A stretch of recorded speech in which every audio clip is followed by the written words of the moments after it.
ಶಿವನ ಕಣ್ಣೀರಿನ ಹನಿಗಳಿಂದ ಉದ್ಭವಿಸಿರುವುದೇ ಈ ರುದ್ರಾಕ್ಷಿ ಎಂದು ನಂಬಲಾಗಿದೆ.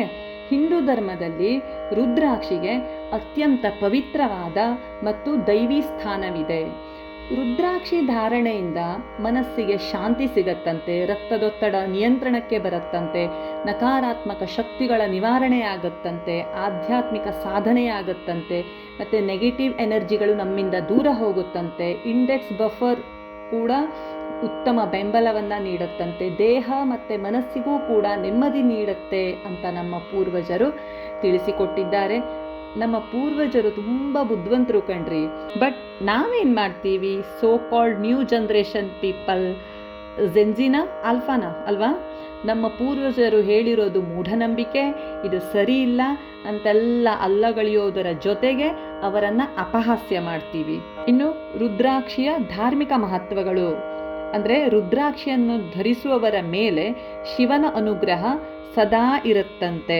ಮತ್ತು ಇದನ್ನು ಹಿಡ್ಕೊಂಡು ಜಪ ಮಾಡಿದ್ರೆ ಅಥವಾ ರುದ್ರಾಕ್ಷಿಯನ್ನು ಧರಿಸಿದ್ರೆ ಪಾಪನಾಶ ಆಗುತ್ತೆ, ಧರಿಸುವವರ ದೇಹ ಮತ್ತು ಮನಸ್ಸು ಶುದ್ಧವಾಗಿರುತ್ತೆ ಅಂತ ಕೂಡ ಹೇಳ್ತಾರೆ. ಇನ್ನು ವೈಜ್ಞಾನಿಕ ಕಾರಣಗಳು, ರುದ್ರಾಕ್ಷಿಯನ್ನು ಧರಿಸೋದ್ರಿಂದ ಅತಿಯಾದ ಕೋಪ, ಒತ್ತಡ, ಖಿನ್ನತೆ, ಆತಂಕ ಇವೆಲ್ಲವನ್ನ ಕಡಿಮೆ ಮಾಡುತ್ತೆ. ರಕ್ತದೊತ್ತಡ ಮತ್ತು ಹೃದಯದ ಸ್ಪಂದನ, ನಿಮ್ಮ ಹಾರ್ಟ್ ಬೀಟ್ ಕೂಡ ಸಮತೋಲನದಲ್ಲಿ ಇಡೋಕೆ ಸಹಾಯ ಆಗುತ್ತೆ. ವಿದ್ಯಾರ್ಥಿಗಳಲ್ಲಿ ಅಥವಾ ಧ್ಯಾನ ಮಾಡುವವರಲ್ಲಿ ಚಂಚಲತೆಯನ್ನು ಕಡಿಮೆಗೊಳಿಸಿ ಏಕಾಗ್ರತೆಯನ್ನು ಹೆಚ್ಚಿಸುತ್ತೆ. ಕೆಲವರು ಡಿಪ್ರೆಷನ್ಗೆ ಹೋಗಿರೋರಿಗೂ ಕೂಡ ರುದ್ರಾಕ್ಷಿಯಿಂದ ಜಪವನ್ನು ಮಾಡಿಸ್ತಾರೆ, ಇದರಿಂದ ನಿವಾರಣೆ ಆಗುತ್ತೆ ಅಂತ.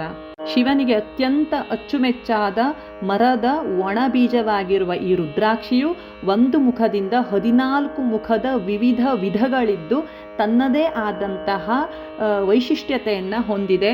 ಅಷ್ಟನ್ನು ಇಲ್ಲಿ ಹೇಳ್ತಾ ಕೂತ್ರೆ ವಿಡಿಯೋ ಲಾಂಗ್ ಆಗುತ್ತೆ. ಪ್ರಮುಖ ವಿಧಗಳನ್ನು ಹೇಳ್ತೀನಿ. ಏಕಮುಖಿ ರುದ್ರಾಕ್ಷಿ ಶಿವಸ್ವರೂಪವಾಗಿದ್ದು ಅತ್ಯಂತ ಶಕ್ತಿಶಾಲಿ ಮತ್ತು ಆಧ್ಯಾತ್ಮಿಕ ಉನ್ನತಿಗೆ ಉತ್ತಮವಾಗಿರುತ್ತೆ.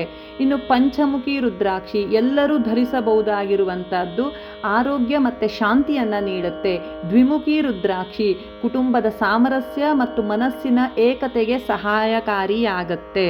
ಇನ್ನು ಭಾರತದಲ್ಲಿ ಅತಿ ಹೆಚ್ಚು ರುದ್ರಾಕ್ಷಿ ಮರಗಳು ಹಿಮಾಲಯದ ತಪ್ಪಲಿನಲ್ಲಿರುವ ಉತ್ತರಾಖಂಡ, ಹರಿದ್ವಾರ, ರಿಷಿಕೇಶ, ಅಸ್ಸಾಂ ಮತ್ತು ಪಶ್ಚಿಮ ಬಂಗಾಳ ಕಾಡುಗಳಲ್ಲಿ ಕಂಡುಬರುತ್ತೆ.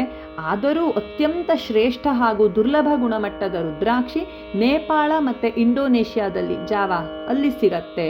ಇನ್ನು ದಕ್ಷಿಣ ಭಾರತದಲ್ಲಿ ಕರ್ನಾಟಕ, ಕೇರಳ, ತಮಿಳುನಾಡು ಅರಣ್ಯ ಪ್ರದೇಶಗಳಲ್ಲಿ ಅಪರೂಪದ ಪ್ರಭೇದಗಳಿವೆ. ರುದ್ರಾಕ್ಷಿಯನ್ನು ಧರಿಸುವಾಗ ಶುದ್ಧರಾಗಿ ಮತ್ತು ಶ್ರದ್ಧಾಭಕ್ತಿಯಿಂದ ಧರಿಸಿ. ಮಾಂಸಾಹಾರ ಮತ್ತು ಮದ್ಯಪಾನ ಮಾಡುವಾಗ ಧರಿಸಬಾರದು. ಕಪ್ಪು ದಾರ, ಬೆಳ್ಳಿ, ತಾಮ್ರ ಅಥವಾ ಬಂಗಾರದಲ್ಲಿ ಪೊಣಿಸಿ ಇದನ್ನು ಧರಿಸ್ತಾರೆ.